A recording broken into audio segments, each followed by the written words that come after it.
It's the Joe Show. Hello and welcome to the Joe Show with me, Joe. This is the show where I get up in the morning, I read an article, and then I report on it, give my opinion, and hopefully make some correlations. You learn something, I learned something, we all win over here. If you like my content, remember to subscribe to my show. I try to do this daily. I want to commit to doing it daily, but boy, is it going to be a tough thing to do daily. Anyways, getting to today's article. This is a long one. It's Saturday, so I wanted to do an article that was a little bit longer. Usually I try to pick articles that are like 7 to 10 minute reads, and this one is a 30-minute read, so we got a big one today. Today is about Magic the Gathering, or just Magic if you're in the in crowd. And it is about how Magic the Gathering's color wheel explains humanity, and why we could potentially use the Magic the Gathering color wheel to replace like things similar to the Myers-Briggs test that tells you that you're an ENTJ. I believe I'm like an INFP or something, INTP. I don't remember. But regardless, if you're not familiar with Magic the Gathering, it is a card game where players like these guys create decks of cards using monsters, spell cards, field cards, all sorts of different cards to create a deck that is themed for them. And a lot of the cards are based around colors, and the different colors represent different things. And so the players put together these decks, and they play the game. They set out the cards. You can set a card, you can tap it, you can untap it, you make your opponents do all sorts of stuff, shuffle them, and you're pretty much just trying to reduce your opponent's life points to 0 to win the game. I don't want to get too deep into the creation of Magic the Gathering, the game itself, but instead just jump right into these colors and what they mean. So there are 5 primary colors in Magic the Gathering. Each color represents a central goal and a default strategy of play. However, we're going to take it outside of play and talk about maybe like a default philosophy. And so there's white, there is blue, there is black, there is red, and there is green. And so they each have a central goal, as I mentioned, and we can see here, white is peace, blue is perfection, black is satisfaction, red is freedom, and green is harmony, and they all seek to do it through different means. So white seeks peace through order, blue seeks perfection through knowledge, black seeks satisfaction through ruthlessness, red seeks freedom through action, and green seeks harmony through acceptance. The first color that we'll look at here is white. So what is white? As we said, they seek peace. Their overall goal is peace, and it tries to achieve that peace through the imposition of order. White believes that the solution to all suffering and unhappiness is coordination and cooperation and rules and restraint. If we're looking for an archetypal white organization, it would be a church. So a church is a white organization as it tries to impose order through a peaceful means.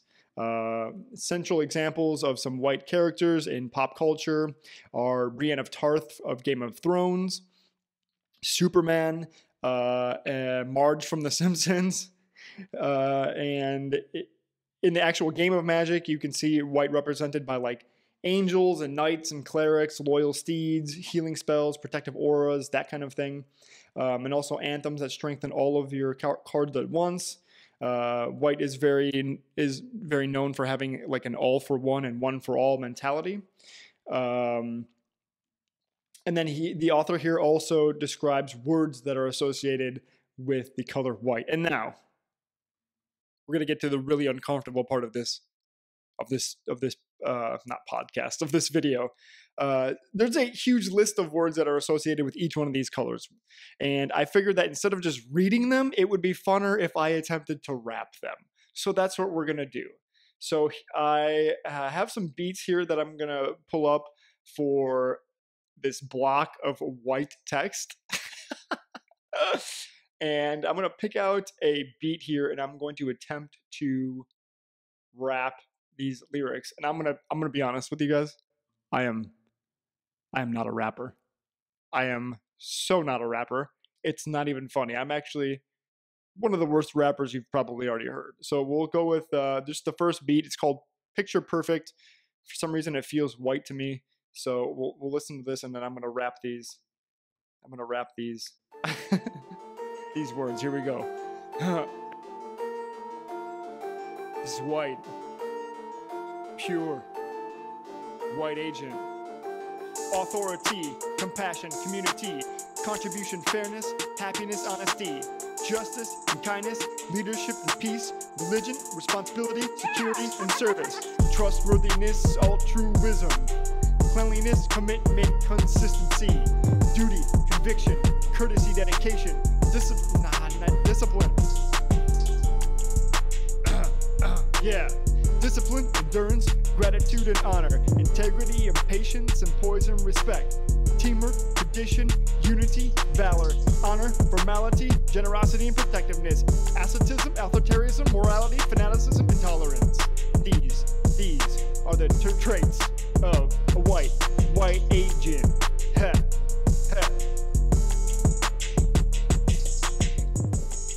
Oh my God. I cannot believe that I just did that. That was so bad. And we got 4 more of those to go. So strap in, because it's only going to get weirder from here. A white agent, when presented with a decision or a quandary, asks, what is the right course of action to take? Where right depends on their I guess, imposed moral or cultural framework or point of reference. So that's white. They seek peace through order. Next up, we've got blue. And blue symbolizes perfection. It seeks to achieve that perfection through the pursuit of knowledge. Blue believes that all the things could be arbitrarily good if we all just figure out the truth and then apply that understanding to the fullest extent. So they're truth seekers. They're librarians, I guess. Book rats, gym rats, and book rats. That's not a thing. Bookworms. They're bookworms? The archetypal blue organization would be a university or a research lab, and a total blue dystopia would be one where knowledge is pursued without morals or limits, and intelligence is the only way out of mediocrity. Classic examples of blue characters are Spock from Star Trek, Dr. Manhattan from The Watchmen, Merlin, and Lisa from The Simpsons. Ravenclaw, the house, serves blue students in Harry Potter. And the cards of the blue are things like wizards and fairies and monsters of the deep and counterspells, illusions, that sort of thing. And blue words, getting to the blue words. Oh man, we're already back at the words. We'll go with magic. That sounds like a pretty blue title here. So here we go. Here's the blue rap of words associated with blue. This is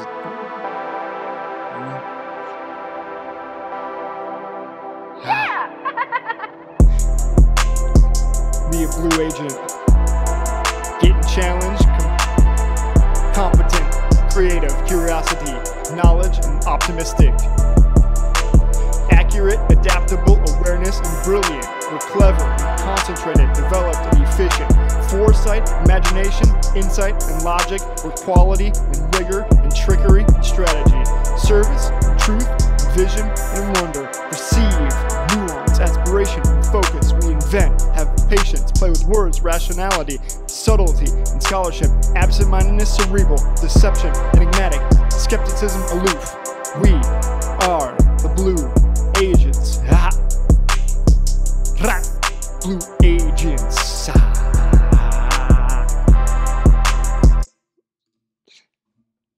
Blue agent, when presented with a decision or a quandary, asks what course of action makes the most sense. And sense is determined by careful and thoughtful and application of knowledge and expertise. So blue agents seek perfection through knowledge. They're the thinkers, the readers, the scientists, the engineers. And then we have black. Now, black seeks satisfaction, tries to achieve that satisfaction through ruthlessness. Black power, black, oh my God. Black wants power and agency so that it can act upon its preferences at any time, reshaping the world around it to whatever it wants. It recognizes no limits upon pursuit except those which emerge from its own desires and self-interest. It's capable of cooperation, but only consequentially. At its core, black is amoral, but not immoral, since it doesn't even think morality is a thing. And this really tickled me. The archetypal black organization is like a hedge fund or a startup. And as someone who starts startups for a business, I was like, oh, well, I guess I'm a black agent. Some black characters in film. We got Han Solo as a sympathetic black character in Star Wars, where Cersei Lannister is a completely black villain in Game of Thrones. Bart Simpson and the Slytherin house embrace and embody black ideals, and black cards show up as demons, horrors, necromancers, kill spells, resurrection spells, that sort of thing. And then we got black words here. So words associated with the black. Let's pick a beat. It's too grimy. Sounds kind of black to me. Here we go. Here is words associated with the black, as poorly rapped by Joe. Huh. Ha! Black agents have achievements. Seek autonomy and determination. Seek fame and influence. Pleasure and popularity. Reputation, success. Status and wealth, ambition, control, dignity, excellence, improvement. Innovation, liberty, mastery, performance, power, self-reliant, talented. Undaunted, decisive, relentless, industrious, persuasive, realistic, suave. Competitive, political, proud, solitary, uninhibited, immoral, and arrogant. We. Black agents. Be calculating, egocentric, and hedonistic. Malicious, and mostly opportunistic. Because we black agents, self-motivated. Ha. What? You a black agent. Ha. Okay. Woo! And a black agent, when presented with a decision or a quandary, asks, what course of action will leave me best off? Where best off includes having power, influence, safety, and wealth, as well as having moved closer to that black agent's goals. Next up, we've got red. And red seeks freedom, and it tries to achieve that freedom through action. So red wants the ability to live in the moment and follow the thread of aliveness and passion. It's a bit strange to speak of a red organization of sorts, but one kind of red organization that you can think about is like an art collective where it's not owned by anyone. There's paint all over the place. There's dancing. There's orgies. It's just kind of a red, I guess a red dystopia would be complete anarchy, but an organization would be more like an art collective. Red characters in pop culture include Toph from Avatar, both Romeo and Juliet. Homer is the best one who embodies the spirit of red on The Simpsons. And red cards show up as goblins, pyromancers, dragons, lightning bolts, taunting illusions.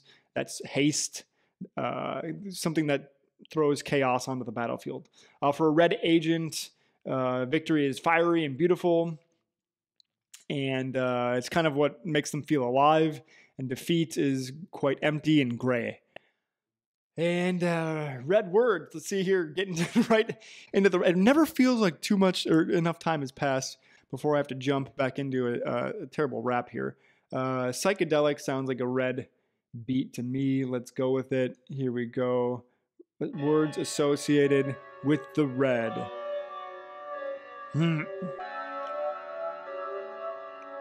Red. Authentic, adventure, beauty, and boldness. Friendship, fun, humor and loyalty, candor and courage, creative and drive, empathy, enthusiasm, ferocity, independence,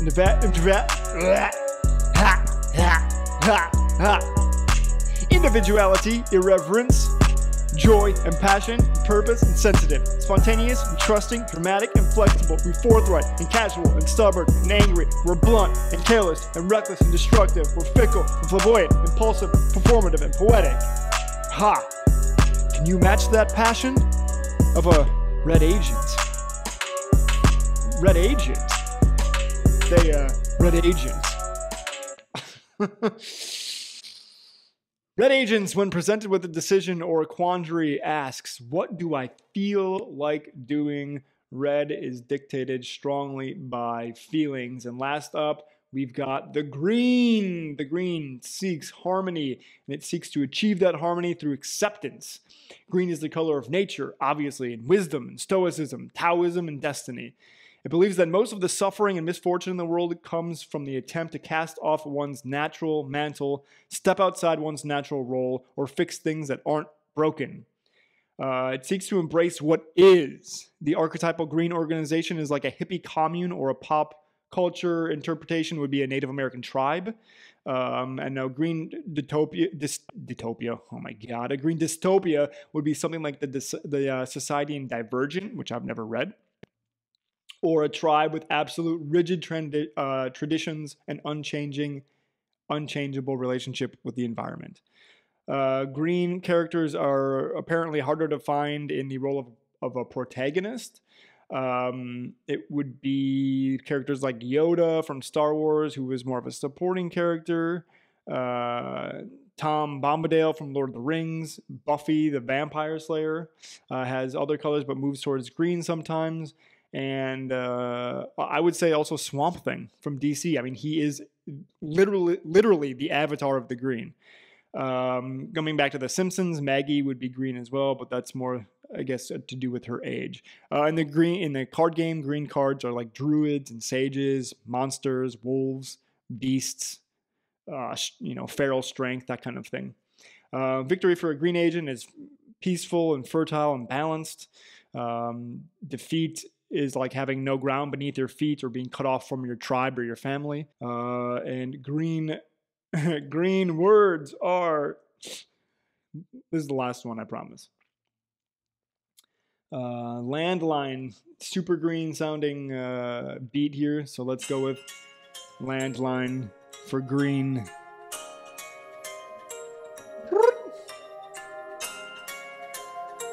Green.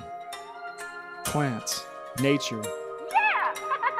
Green agents are focused with harmony and respect, spirituality, stable, accepted, and calm.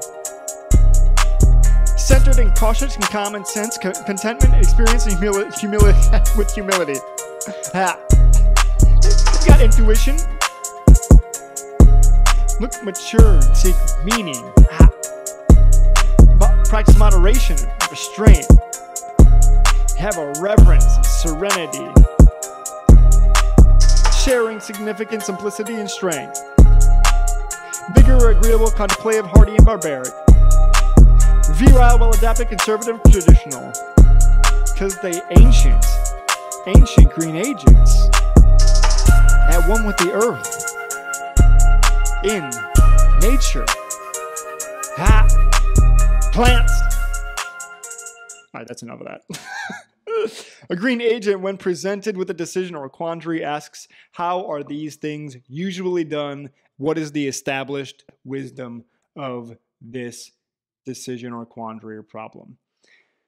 So those were the colors. Again, we've got white, which seeks peace through order, blue, which seeks perfection through knowledge, black, which seeks satisfaction through ruthlessness, red, which seeks freedom through action, and green, which seeks harmony through acceptance. Now, each of these colors all relate to each other in some way, shape, or form, and they actually have natural enemies, which I will get into probably tomorrow. They also all support one another, and you can kind of draw personality traits from each one of them, but I think that is long enough for today. So that has been the Joe Show, Part 1 on Magic the Gathering and how their color wheel can attempt to explain humanity. I believe that's the title of the article. Yes, it is. So I've been Joe. If you like my content, come back tomorrow and check out part 2 of Why Magic the Gathering's Color Wheel Can Explain Humanity. And subscribe to me. Follow me on Instagram, A Joe Show on Instagram. And subscribe to my channel here. Again, I try to do daily releases. And I would love it if you'd send me articles, hijoeshow@gmail.com. I look forward to growing this channel with you guys. And until tomorrow, I need a catchphrase. Read something good.